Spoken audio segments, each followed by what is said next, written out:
Now, misinformation about the suspect in the Southport attack led to days of protests and far-right riots across the country.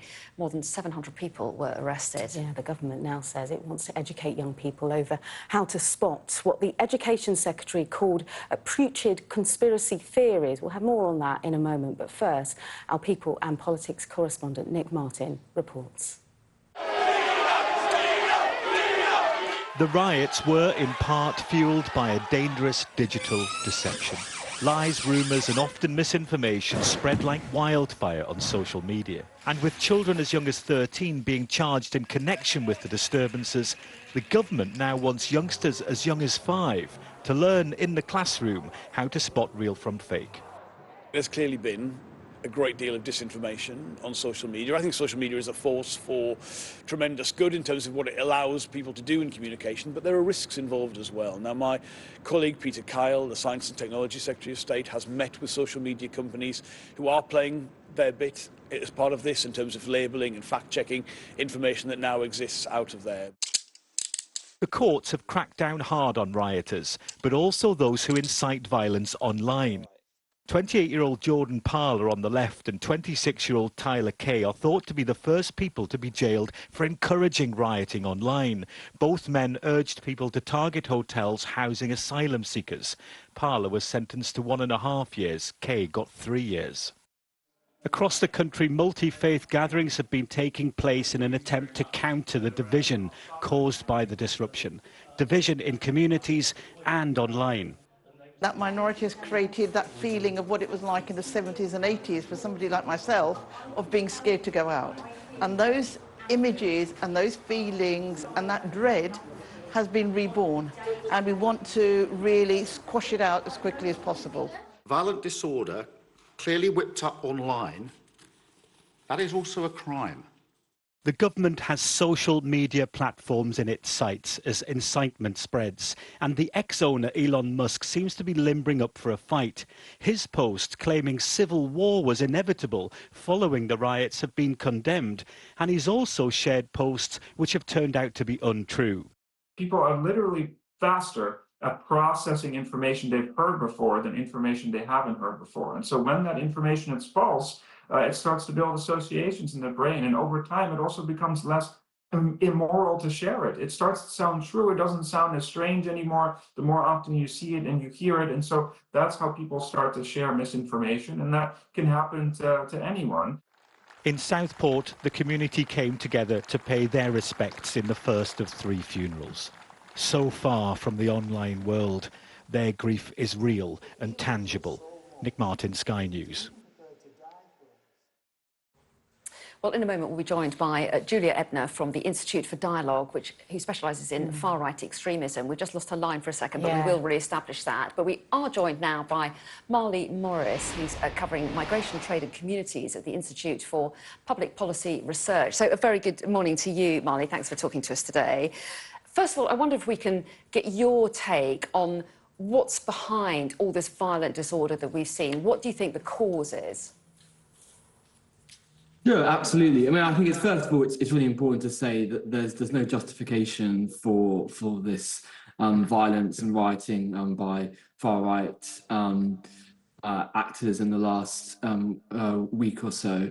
But that doesn't mean to say that there aren't some root causes and some underlying conditions that can motivate this type of violent behaviour. And we know there are a number of factors that draw people into radicalisation. Can be a combination of political and personal grievances. Obviously, social media and online activism has played a role. And then in this case, clearly a galvanising event, the tragedy in the tragic killing in Southport, which then mobilised people online to come out into the streets. I believe that Julia Ebner has joined us now on the line. Great to have you with us, Julia. Thanks for joining us on Sky News Breakfast. Marley was detailing how social media has really been fanning the riots and the unrest that we've seen across the country. How does a government like Keir Starmer's Labour really get a handle on particularly social media bosses like Elon Musk, who for the past week we've been detailing here on Sky News how he has goaded the Prime Minister How do they get a handle on that? Because that's going to be the trickiest move going forward in this.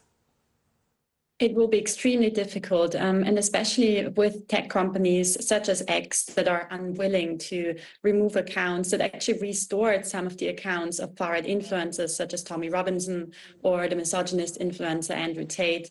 We already made progress on Twitter before Elon Musk's takeover in terms of removing hateful content, removing content that is inciting violence. And now it feels almost like we're going backwards in time again. So it's definitely a very tricky moment now, and it will be decisive to see what happens next, and also whether enough pressure can be put on companies such as X that also have their headquarters in the US, because other countries have tried already to hold X accountable for the content. But for example, with the EU Digital Services Act, or also in Germany, there's a very strict anti-hate speech law.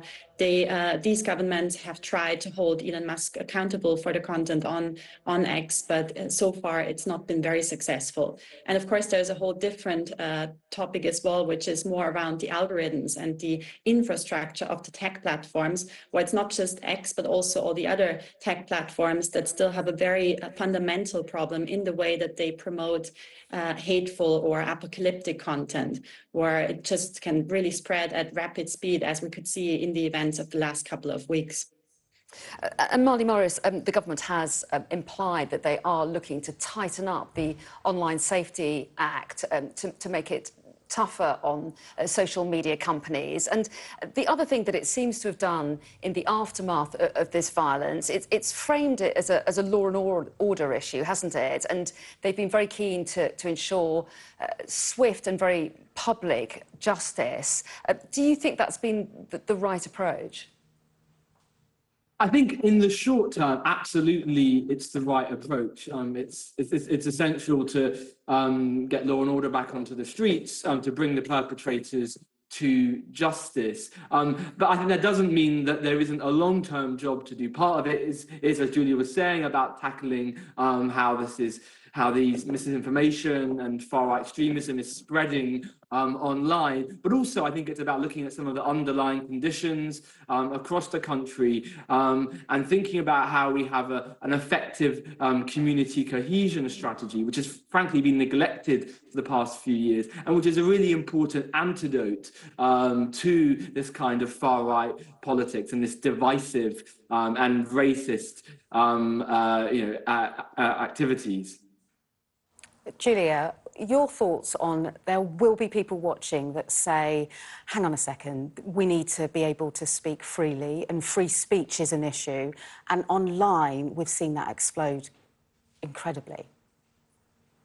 Absolutely. It's a very difficult balance to get right. And I think it's very important that we do, of course, keep free speech alive. But at the same time, it should be unacceptable to spread hateful views to the extent that they actually limit other people's freedom of speech. So I think freedom of speech is, of course, always relative, and it should only reach up until the point where someone else's freedom of speech is infringed because they feel intimidated, they feel unable to speak up because they feel targeted by, for example, racist or anti-minority hatred. So I do think that it will be very difficult to strike that balance, especially when it comes to policy options. I think more importantly, it's also really necessary to tackle some of the underlying identity dynamics or group dynamics that we're seeing also now manifest themselves in the UK. We've seen in other countries how hyperpolarization, how dangerous that can be to community cohesion, and how the online spaces also contribute to that. And I think what we see now with the protests as well is that there is, or with the riots, is that there is a further polarization and splintering of the UK. And I think that is extremely dangerous, and is definitely something where we should also definitely think very strategically about what needs to be done in the long run to reverse some of these effects, or to prevent our social cohesion from completely falling apart. And Marley, picking up on that, how polarised a country do you think we are? How divided are we? And what can be done to pull people together?